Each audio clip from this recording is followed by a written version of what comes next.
근데 혁신위가 무슨 지금 혁신위원장이 대통령 비위 맞추는 시중 드는 곳입니까? 가서 전달 드리겠다. 뭘 전달 드려요? 예. 그게 지금 굉장히 아니란 거예요.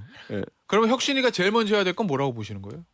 그냥 있는 그대로 얘기하면 돼요. 만약 네. 그걸 못 느끼셨으면 그거 자체로 사퇴해야 되고요. 네. 만약 지금 문제가 뭔지 파악했으면은 대통령의 선거 개입이나 아니면 용산의 당무 개입에 대해 가지고 당이 우선 완전하게 단절하겠다. 저는 그래서 이렇게 표현합니다. 지위 고하를 막론하고 네.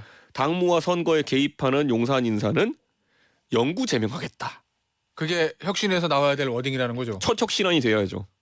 내년 공천과 관련해서. 네, 그걸 지도부에 건의해가지고 지도부가 바로 그러면 의결해야 될 게 뭐냐면은 그렇다. 용산에서 지위 고하를 막론하고 당원이라면은 네. 누구든지 당무나 아니면은 선거에 개입하면은 영구 제명하겠다. 결국 그럼 내년 총선이 이제 공천의 문제인 건데 네. 자 그러면 그거 관련돼 가지고 인유한 혁신위원장이 그 얘기했잖아요. 영남 중진 서울 출마론. 그건 어떻게 봅니까? 그러니까 이게 이런 거잖아요. 인유한 위원장이 들어와서 임명되자마자 저한테 정보로 들어온 게 아 그래, 정보. 꽤 예. 신뢰 있는 사람이 얘기 좀 말이 뭐냐면 미션은 두 개다. 영남의 3, 4선 중진들 서울로 올려보내거나 불출마시키기 1. 예. 2. 수도권에 경쟁력 없는 당협위원장 다 자르기. 이 정보가 맞는지 틀린지 반신반의했는데 잠깐. 그럼 그 미션이란 건 그 정보일 때는 누가 인유한 위원장에 그 미션을 줬다는 겁니까? 인유한 위원장을 임명한 사람이겠죠. 근데 그건 전 모르죠. 근데 어쨌든 그 두 가지가 미션이라고 해서 제가 설마 그렇게 할까 했는데 1이 맞았어요. 예. 예. 그렇기 때문에 저는 2도 맞다고 볼 수밖에 없거든요. 수도권에 경쟁력 없는 당협위원장을 잘라라. 근데 이게 현실 인식상으로 얼마나 웃긴 거냐면요. 예.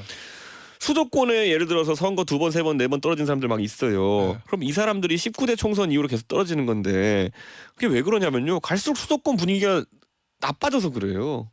예. 개인의 문제가 아니라 구도의 문제라는 거예요? 이 사람들이 영남 나갔으면 지금 4선 의원이에요. 그러니까 이게 뭐냐면 지금 이런 상황이 반복되는 게 뭐냐면은 지금 수도권의 당협위원장들요. 지금 손대는 순간 아이고 감사합니다고 빠져나갈 사람 많아요. 그래요? 네. 그럼 그 얘기는 뭔가 김기현 대표도 영남 중진이니까 김기현 대표가 아니라 다른 쪽에서 인유한 위원장에게 그 미션을 줬을 수도 있다. 예를 들면 대통령실? 저는 모릅니다.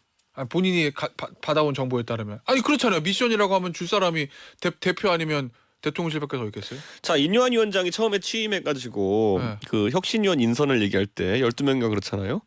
그래서 많이 이상했잖아요. 사람들이 너무 인유한 위원장과 연이 없어 보이는 사람 많으니까. 예. 그래서 물었더니 이렇게 얘기했어요.